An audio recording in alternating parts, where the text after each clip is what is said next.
Hi everyone, it's Nikki. Just to let you know, this will be the last episode for season 4.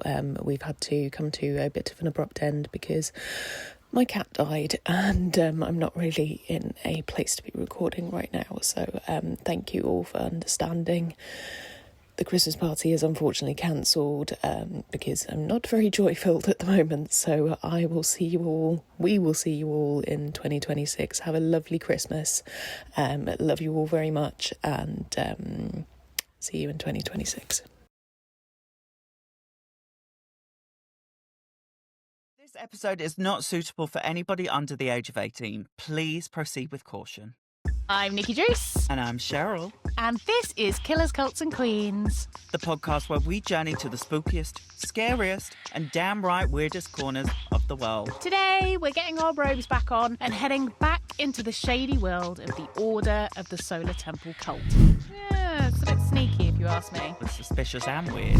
I know age is just a number, but that's quite the jump. It's too much of a gap in my opinion. Attenzione! Big pocket, big pocket. I think this is entirely revenge against those three. It's pure spite. And I think this is the only example where snitches come out on top. Are you ready? Of course I'm ready, Nikki Druce. Chapter 2, let's go.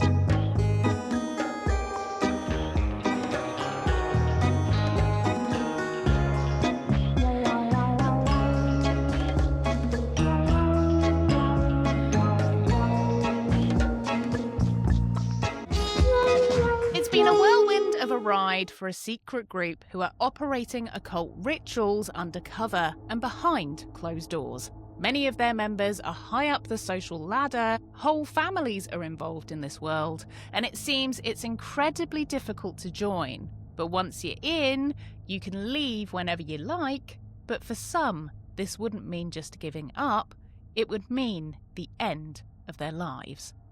Welcome to Killers, Cults and Queens. But before we dive into today's case, how are you feeling after part 1 last week, Cheryl? Well, I do feel like you eased me in with part 1. There were some bumpy rides, there were some twisted turns, there was some weird goings-on in the cupboards, but I would like to apologise to all our listeners. Why? What have you done? So I listened back to the episode. And we're talking right at the top of the episode. I did not take geography at school. And I'm talking about, yes, it's really cold in Switzerland. It's so cold in Switzerland, blah, blah, blah, blah, blah. I was getting Denmark and Switzerland confused on the map. Uh-oh. Not next to each other. They both border Germany. Okay, well, we can let you off for that. My geography is also terrible, so I didn't pick up on that at all. It's also a subject that I think I got an E for in GCSE geography and didn't take it any further than that. So it happens to the best of us. But I was just listening back and it was actually Hayden that stopped and called me and he was like, what on earth are you on about? So I apologise to Europe. I apologise to geographical specialists. I now know where Switzerland is. Cancelled for our bad geography. I wouldn't mind being cancelled for that than anything else. It's true. But being somebody that when I was thinking about going to America for my honeymoon, and I was like, oh, the Grand Canyon and Niagara Falls, they're like Niagara Falls is in the Grand Canyon, isn't it? And Neil was like, no. No. Not at all. But for some reason, I thought that those two places were the same. Because, big canyon, big water. That's what I'm thinking. But apparently not. Yeah, exactly. Redacted. Well, when I did Canada's Drag Race, Canada's versus the World, that I've never mentioned before, when we left the airport, the entire drive from the Toronto airport to where we were filming, it just had signposts, Niagara Falls. And I just kept saying to them, can we just go to Niagara Falls if it's that close? Because I kid you not, they said to me, it's a 29-minute drive from where we're filming. I went, so what am I doing sitting in this hotel room? I'll double mask up. I'll wear gloves because we were still in a COVID bubble. Oh, yeah, of course. I was like, I'll do whatever. Just please let me have this opportunity. And they were like, we can't. And even when we wrapped filming and I was like, I had one day off before I was shipped home. I said, can we just go to the Niagara Falls? And they were like, can't. I was like, I'm just going to book myself an Uber and just go. Did you? Nah. Oh. I'll save it for next time. Yeah, you're only however many thousands of miles away now. I'm sure it'll be fine. Yeah. I'll make it work. So now we've concluded that we probably need a lesson in geography, don't we? Maybe we'll do that for 2026. That's our New Year's resolution. Yes, get our geography better. Now, last time we delved into the events which came to build the Order of the Solar Temple, but this got me thinking, if you were going to have a cult, what would you choose for the outfits? Because we've seen a few interesting ones in our time so far, haven't we? So we've had Heaven's Gate with their trainers and their matching tracksuits. We've had Jonestown with their little red neckerchiefs, and the Manson family with their full 70s garb of their flares and their crochet vests and that sort of thing. So what would followers of the Shezzy cult be wearing? Rhinestones 24/7, 365. So we're going for full rhinestone jumpsuit? Capes? Well, I don't think I want to pad and tuck, so maybe we'll just do rhinestone caftans. Nice. I do love a caftan. You can't go wrong with a caftan. Easy breezy, beautiful cover girl. Let it all hang out. Yeah, and they look chic as well. C'est la vie. C'est bon. C'est bon. Which is very relevant for the fact that we are headed back to the French-speaking places of, can you remember? Switzerland? Yes. France? Yes. Some Caribbean islands? Yes. And Canada? Yes, so the one you missed out is Martinique. But you were close. I do apologise. Cancel me, Nikki. Cancel me. Well, it's time now to pick back up where we left off last time and to see how this organisation begins to start twisting the knife into its members to get them ready for transit. But would everyone go willingly? It's time to explore the Order of the Solar Temple, Part 2. So if you're ready, let's set the scene. I'm ready. It's the 4th of October, 1994, and in the quiet, picturesque town of Jouret in Fribourg in Switzerland, the day has been normal.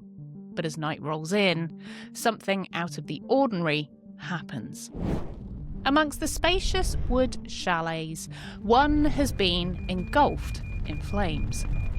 As it burns into the night, the fire brigade arrives to put out the flames.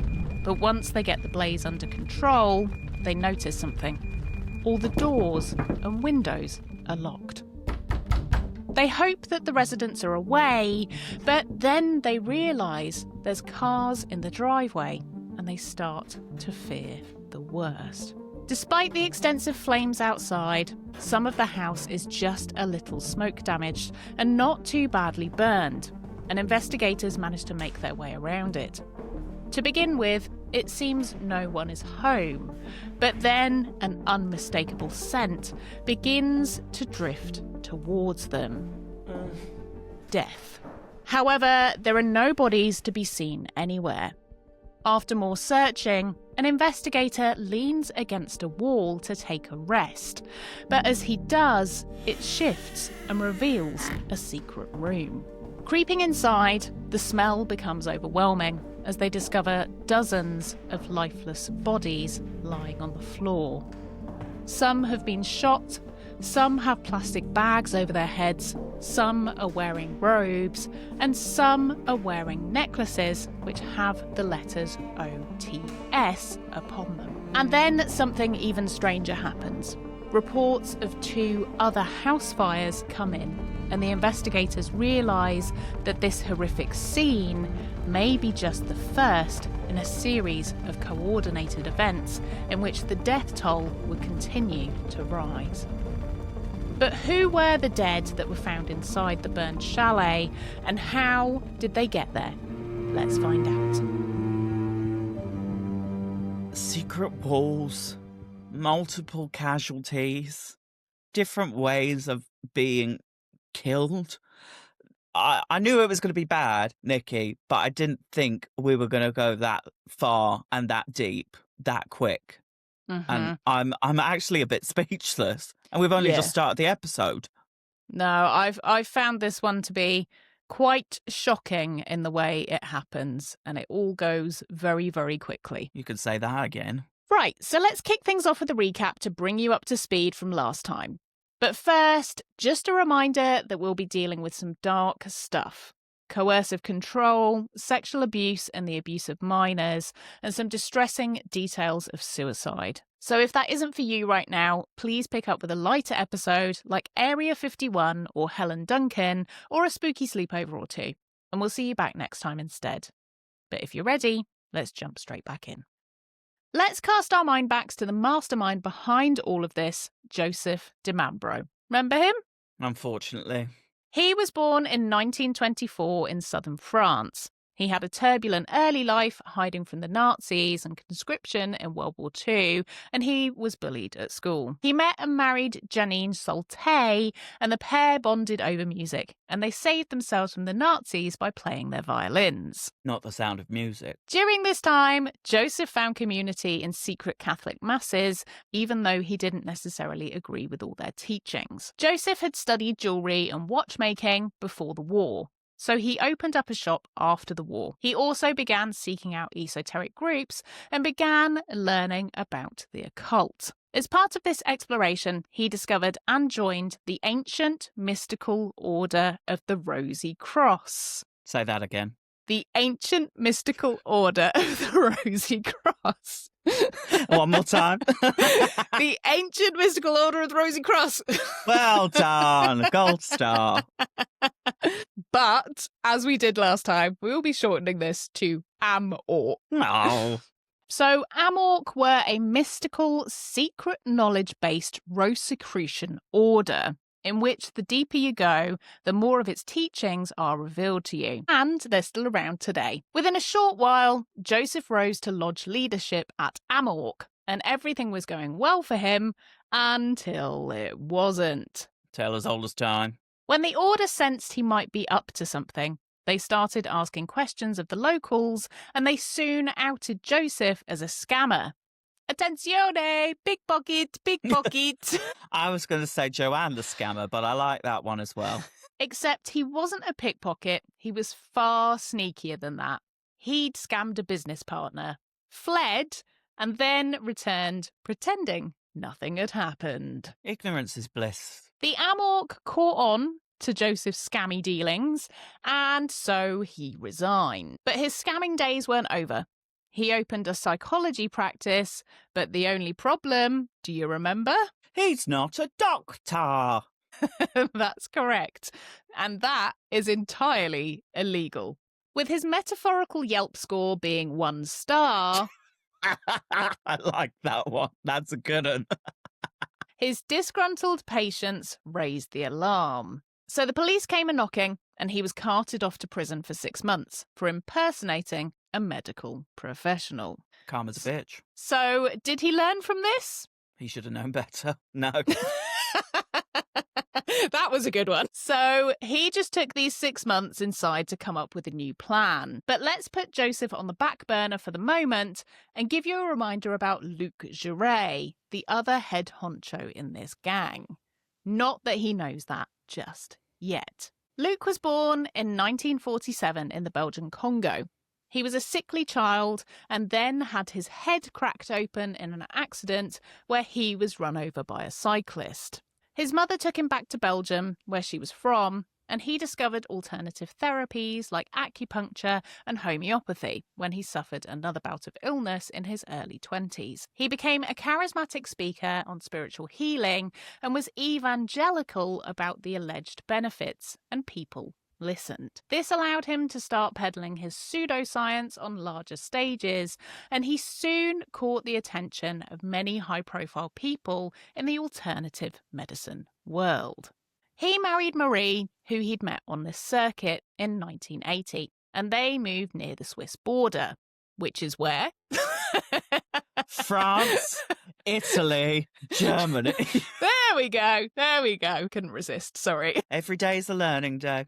But how did Luc and Joseph meet? By the early 80s, de Mambro's new esoteric groups kept failing. He was a terrible public speaker, but magnetic one-on-one. And Luc was everything he wasn't.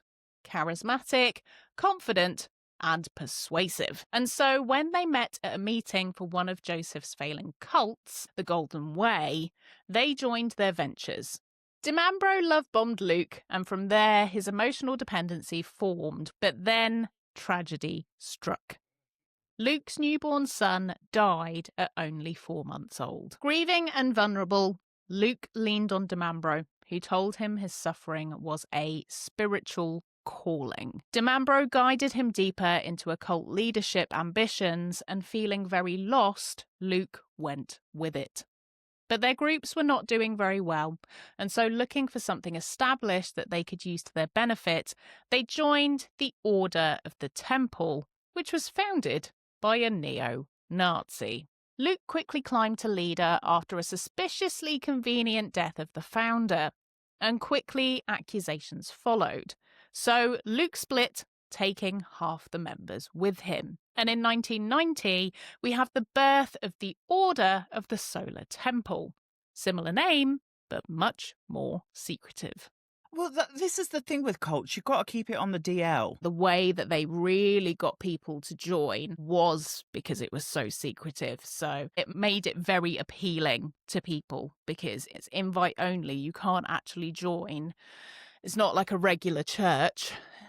It's a cool church. But it's all just hearsay and it's all just word of mouth. So, of course, they're going to survive and thrive for a bit because nobody's onto them. The Order of the Solar Temple was all to do with the ancient Knights Templar. But a lot of this stuff wouldn't be revealed to members until further down the line. And a lot of the recruits were brought in via Luke's group, a mentor. Members handed over money, autonomy, and eventually their relationships. Joseph dictated romantic pairings and declared his sexual powers could heal, and some of this even extended to the teenage children.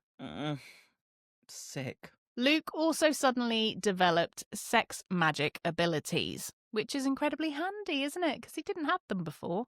Well, it's the power of the cult, it's the power of the family, and it's the power of the magic. You know, anything could happen. The possibilities are endless. Yeah, it's a bit sneaky if you ask me. It's suspicious and weird. But this new switch-up had members second-guessing what they got themselves into, and lots of people started to leave. But it's then the Knights began to appear. Rituals featured night spirits in full apparition, which appeared inside a mirrored cabinet, and they would direct Luke and Joseph as to what they wanted the Order to do next. So the orders weren't coming from them, they were coming from above. Or below, wherever the projector's facing. Joseph's own son accidentally discovered the hidden projector and effects kit, and he felt immensely betrayed by his own father. So he spilled the beans to everyone else, even writing letters to other lodges of the Solar Temple around the world. And I think this is the only example where snitches come out on top. This whistleblowing led to mass member walkouts, and the group went from 500 members down to barely 100. Tony Dutoit, who came up with the projector idea, took the blame and was exiled along with his wife Nikki. With the cracks in the group turning into a crevasse, former followers demanded refunds and their money troubles skyrocketed. Meanwhile, members in Martinique and Canada were told the end times were coming by Luke. And then 2 different earthquakes seemed to confirm it, which was rather fortuitous for the cult, but not for anyone involved in them. And this is where the paranoia really started to kick in.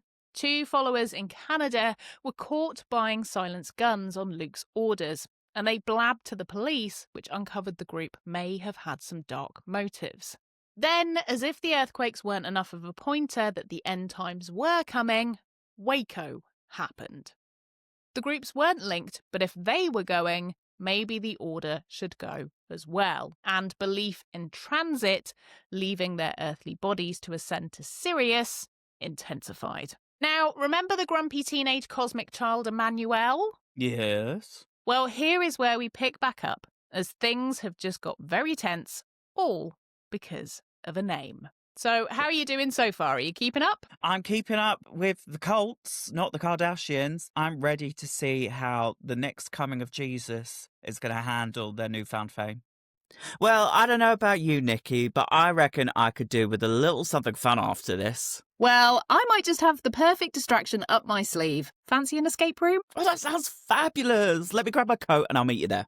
Whoa. Well, this one is even better because we can start playing right now. No need to even get dressed up because I know how underdressed you always are. You could say that again, but please tell me more. Wolf Escape Games is the best online escape room out there, which you can play on your own or with friends, whatever works for you. Wow, these titles look so fun. Hallows Hill sounds very mysterious, and Miami Bay looks like a good old camp, classic 80s vibes. I've got my aviators already. Well, let me tell you, these are so fun. I played Hallows Hill with my husband and we had a right blast. You get to explore a haunted house from the safety of your laptop and get to play mini games along the way, some of which had us only arguing just a little bit about who was right. And we definitely had a couple of jumps along the way, and you know me, I love something a little bit spooky. Well, this definitely has Nikki Drews written all over it. Plus, their newest game is a standout to me, though, Pharaoh's Tomb. Now, I don't know about you, Nikki Drews.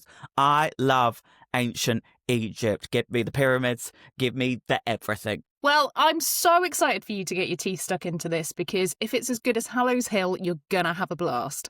Wolf Escape Games are a great way to get everyone together for some bonding, phone-free time and to get you immersed in a new story with every title.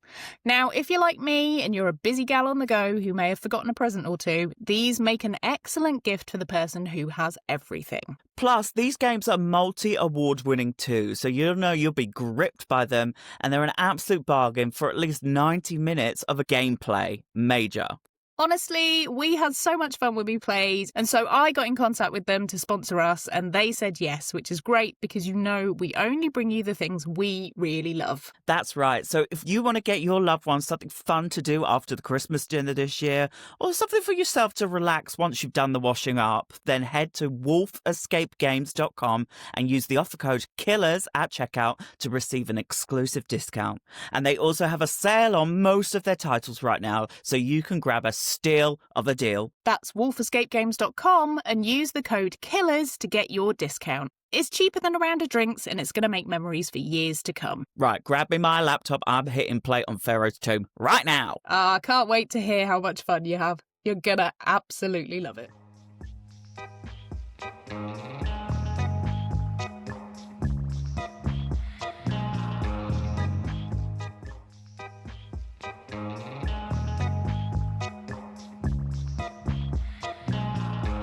So, Joseph de Mambro fathered the chosen one, Emmanuel, in 1981, with 21-year-old Dominique Bellaton, when he was 57. I know age is just a number, but that's quite the jump. It's too much of a gap, in my opinion. He declared her the cosmic Christ child and made everyone worship her. But at 12, she wanted to be a normal kid, and so she became argumentative and grumpy during rituals, and pair this with the revelations about the projector, and followers soon doubted everything. The police were sniffing around after the gun purchasing incident, and the group were definitely on their radar, which made them feel cornered, and it wouldn't be long before they'd start to lash out. Firstly, remember the Dutto family? Yes, the ousted ones. Not you, Nikki. The other Nikki. Yes. So, Joseph had forbidden them from having children and split them up. So when they defected after the hologram scandal, they got back together and they had a baby. Oh, little baby. They named this baby boy Christopher Emmanuel, but this really pissed Joseph off. That was the name of the stroppy cosmic child, and also, what were they even doing having a kid? He decreed that they shouldn't. So that was the straw that broke the camel's back. Well, I can start to feel something in the waters, so I can only imagine what's to come now. Joseph sent Dominique to chat with the Duttoirs at their chalet in Quebec, and asked them to go with her back to their house with their newborn to smooth things over with Joseph. But he had other plans. Oh, God. Now, this is really difficult to hear, so do skip ahead about 2 minutes if you need to. At the meeting, Joseph told the Duttoirs that they had gone against God by having their child, and that Christopher, their son, was the Antichrist. Now, we don't know quite what happened next, but 2 members of the OTS, Joel Egger and Jerry Janot, stabbed all 3 of the Dutto family to death, including baby Christopher, who was just 3 months old. I am sick of hearing these stories coming out of cults, because what do you mean just because these people have had a baby and named it after the chosen one that isn't even the chosen one, they're just a stroppy teenager that doesn't even want to be there, you're telling me you're going to murder 3 innocent people? It's such an interesting series of events, isn't it? Because it's somebody that's gone against him and he is feeling, I guess, like this has been his undoing in some way against Joseph. And I think this is entirely revenge. I don't think it's got anything to do with the beliefs that Joseph holds. No, I think this is entirely revenge against those 3. it's pure spite. Jerry Janot and his family stayed at de Mambro's chalet along with the bodies of the Duttoirs in order to clean things up. Joel and Dominique arrived in Sherry in Switzerland, and an emergency meeting is called with Luc Jouret. They tell Luc that transit needs to happen now, and so the following day, 23 members gather together in a secret ceremonial room inside the house. Now, over the course of October the 2nd and 3rd, this section of the order carried out their transit. But it seemed this was much like Waco. Not everyone went willingly. Firstly, if you're having to flee and go on the run, you've done something wrong. Innocent people don't run. No. Secondly, if you're forcing people to up and leave with you, again, you're doing something wrong. Over the course of 2 days, 23 people died. But this seemingly went unnoticed by anyone who lived nearby. And in this quiet little town in Switzerland, a massacre was carried out in complete silence behind locked doors. The first that anyone realised something was wrong was when smoke was seen billowing from the chalet and firefighters were called to extinguish the blaze. Luc and Joel were the ones who carried out the murders and also killed the people who willingly wanted to transit. Some were drugged with sleeping tablets beforehand, and some were found with needles hanging out of their arms, where they'd been injected against their will. But all of them were shot in the head. I think if I was a part of something like this, I would like to know that I wasn't aware of what was happening to me. So I have a slight relief that these people weren't just burnt alive. Unfortunately, they were drugged and then murdered, then burnt. Yeah. Is that terrible to say? No, I don't think so. I think it's as humane as it could possibly be in the situation, even though we know that some of them really didn't want to do this, or they panicked, or there were problems. It even looks like there were possible chasing around the house to get some of the people to actually go, which is really heartbreaking and kind of shows that they were terrified at the end. So it's a tricky one, this one. It really is, because some of them really did believe that this was the best thing to do, and some of them, I think, were coerced into doing this. It's so sad. It really is. But Luc and Joel weren't going to be a part of this round of deaths. They had more tasks to carry out first. They had set incendiary devices to completely destroy the house as they left, but these hadn't gone off properly, and so when the firefighters put out the blaze and the police came to investigate, they were able to discover a lot of information which would help them piece together what had happened. Oh, wow. Okay, well, surely that's a good thing, right? Yeah, because it means that they'll be able to work out who is behind all of this, because I think the plan was to completely torch that whole thing because they didn't want one tiny bit of information coming out about it. Well, karma was on the side of the victims, thankfully. Yeah, and it worked out completely in the investigators' favour that not everything was destroyed. So, remember I said that Luke and Joel had more tasks to carry out? Yeah. Well, that included making sure more members completed their transit mission. Just when I thought it wasn't bad enough. On the night of October the 4th, just over an hour away in Solvan in Switzerland, another fire had erupted. This instantly seemed eerily similar to the investigators, and they linked it to the tragic events at Jouret. As they arrived at the scene, this fire was still underway, and the homemade explosives that had been made were detonating all around them. However, they quickly managed to get things under control, and most of the building remained intact. It's not going very well for these guys, is it? They've got all the tools they need to complete the tasks that they're setting out to do, but they could just never finish it off. No, to me, it seems like a real rush job. And I think the murders that happened in Canada weren't meant to happen. And then this has set off a chain reaction throughout the rest of the order. So I think this might be a very quick botched job. Well, do you know how I think they like their eggs? Scrambled. Once inside, investigators discovered another terrible but familiar scene. This time, things were slightly more chaotic, but the bodies were the same. Some of the bodies were laid out in a specific circle, their feet pointing outwards, and the tops of their heads close to touching each other. Some had seemingly been given the same injections to knock them out, and sadly, even some children had also been found upstairs, dead in their beds. But all of the bodies had been badly burned, and it would take a long time to identify them all. Now, in the meantime, another call came in that a building was on fire in Morin Heights in Quebec. And remember the cult member who had helped to murder the Dutto family? Originally, he'd been told to stay behind and tidy up the house, but then the plan must have changed as they decided to transit as well. The family was said to have ingested sleeping tablets and then set the house on fire. They were found asleep in their beds, but it took a few more days until the Duttois and their baby were also found, as they'd been hidden in the basement.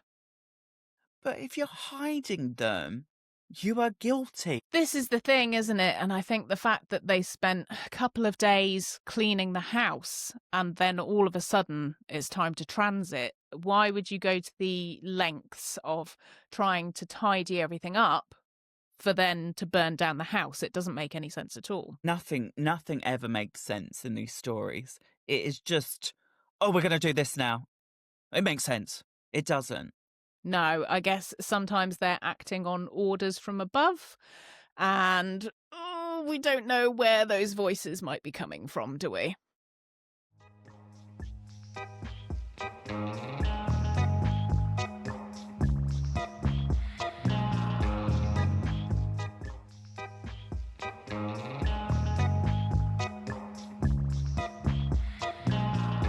Identifications are underway on the bodies that have been found in 2 separate locations in Switzerland, all of which belong to the occult sect, the Order of the Solar Temple. So far, a few members have been identified, including Emmanuel, Joseph's so-called cosmic child, which is absolutely heartbreaking.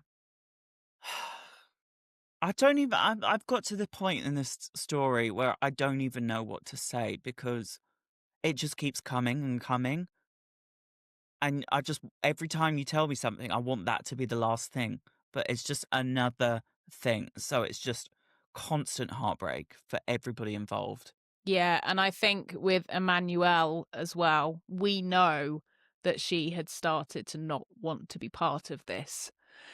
And I can't see that she would have wanted to be part of this either. And it's just really sad because it seems like she was going to be a real sassy character. And unfortunately, she's had to go through with this just because of her dad's mad ideas. I know. I wanted them to be the ringleader of the demise. Yeah, that would have been really good, wouldn't it? If her and the son had teamed up, they could have possibly got out of this, but no, unfortunately not. But Joseph and Luke are yet to be counted among the dead. The press begin to print stories saying the two are on the run, but this was a bit premature. as a medical examiner, had just not had time to identify them yet. Luc Jouret and Joseph de Mambro weren't on the run. They were, in fact, dead. As some of the last bodies to be identified, Luc and Joseph went out with their fellow followers at the chalets in Solvan. They had both received sedative injections, and their bodies were severely burned to the point of not being recognisable. They had to be identified by their dental records. Wow. So that alone would have taken a long time to identify. Yep, a very, very long time, because you got to get the records first as well. Yeah. And we don't know necessarily where they're held, because we know that both of them were jetting around the world on a regular basis. So it would have been really tricky to identify them. So I can see why it took such a long time.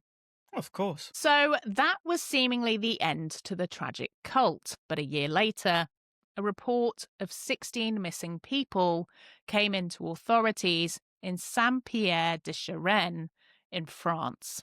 This was not the end. There was one last group left to transit. What did I just say? Just when I think it's approaching the end, there is another fucking chapter. When a missing persons case kick-started a search for 16 missing people, authorities were worried, but they didn't have to wait long until they were found. In a clearing in a forest in Saint-Pierre-de-Charenne, 16 bodies of men, women and children were all found. They'd been drugged, had plastic bags over their heads, and they'd been burned. It's all textbook of exactly what has happened before them. It didn't take long to uncover the mystery, as this seemed very similar to the deaths in Switzerland. The bodies were all placed in a similar fashion and had been killed in almost exactly the same way. This was no random act and was the tragic work of the Order of the Solar Temple. It seemed this subgroup had continued going after the main groups had completed their transit, and they'd not been sure what to do as they never received any guidance before their leaders died. So instead, they contacted them after death. What, on the Ouija board? Via a few seances, Luc and Joseph both came through with messages for this group and said they must transit. So it seemed to them that this was real and that the Order had made it to Sirius as they'd planned all along, which begs the question, why were they communicating with them via a seance if they're still alive? Oh, I call hocus pocus. Somebody get Bette Midler on the hotline. I think that this is a case of hearing what you want to hear. Well, when you're in it, you just want to believe it. Yes, and I think so much devastation has happened by now and everybody is in far too deep that they can't back out of it. So the group decided to walk out into the forest and they completed their transit. And this added 16 more to the death toll of the Solar Temple, taking it to 74 people dead in total. Terrible. Then in 1997, 5 remaining members of the sect in Montreal in Canada also decided to transit.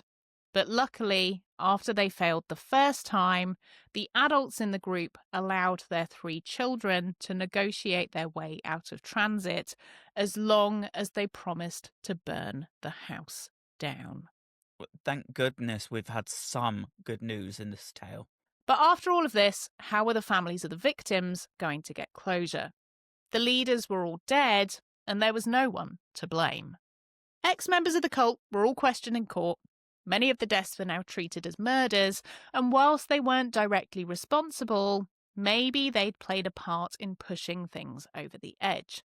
But after a couple of trials and a multitude of evidence which kept pointing back to Luc and Joseph as the main perpetrators in all of this, it seemed no one would ever receive the justice they deserved.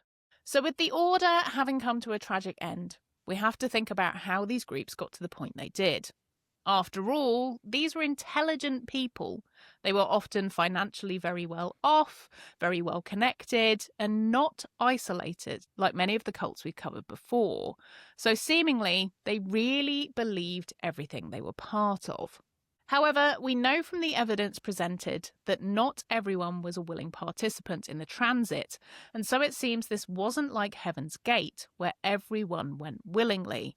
This was a case of coercion and violence. We know that Joseph was a scammer, but if his goal was to extract as much money as possible from everyone, did he decide that enough was enough when the mass exodus of the group came, when the fake knights were revealed? Did this spark a downward spiral for him? After all, he was betrayed by his son, and there's nothing more dangerous than a violent man who's been embarrassed in front of everyone. And I'll leave you with this. In the days before the transits began, Joseph de Mambro had several long manifestos printed out and sent them to as many political leaders and heads of state as possible. He contacted the Prime Minister of France, Alain Juppé, the UK Prime Minister at the time, John Major, the President of the USA, Bill Clinton, and even the Pope. These manifestos were filled with reasons as to why the OTS were leaving as a result of being brought down. Now, was this all just the ramblings of a madman, or was there something much bigger at play, which perhaps did mean there was an even bigger secret society taking down these smaller rivals?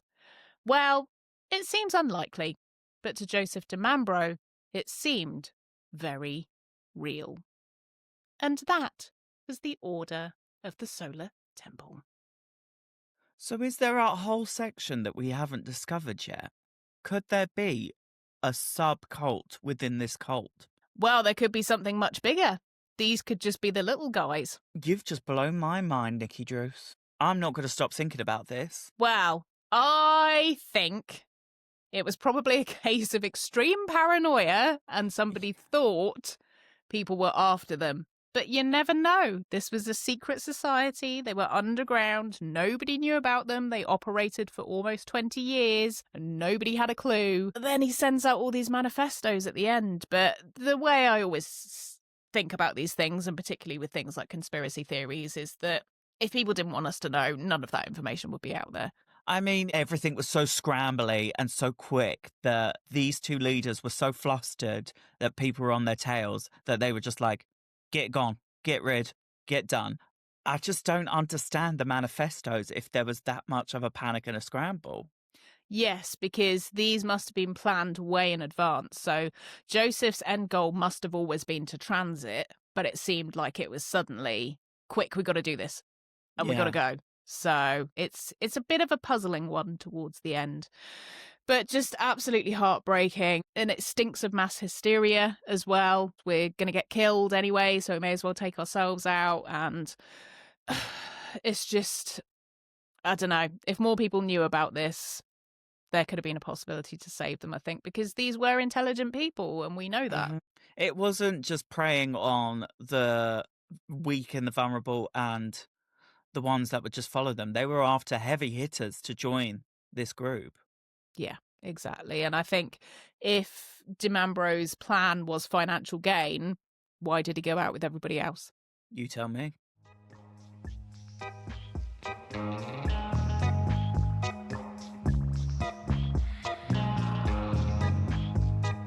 Coming up next time on Killers, Cults and Queens, we'll be diving into the horrific world of the true odd couple, Henry Lee Lucas and Otis Toole. They were lovers, rivals, and serial killers. So make sure you join us to find out what went down. If you've made it this far, thank you for listening. And we want to hear from you. So pop us an email at killerscultsqueens@gmail.com. Or DM us at Killers Cults Queens on Instagram. Leave us a comment on Spotify or YouTube, or send us a message on Patreon, because we want to know exactly what you think. And whilst you're there, don't forget to leave us a 5-star review or a thumbs up. It really does make a difference. And did you know you can now watch all of our episodes for season 4 on YouTube, full length, visually? And we're uploading on Spotify too with the visuals. So make sure you tune in and see us serving some looks. If you've been affected by any of the themes in this episode, please have a look at the description for lots of helpful resources. Remember, you can join our exclusive community over on Patreon at patreon.com/killerscultsqueens. See you next time, and don't be a killer or join a cult. Just definitely definitely don't join a cult. Goodbye. Goodbye.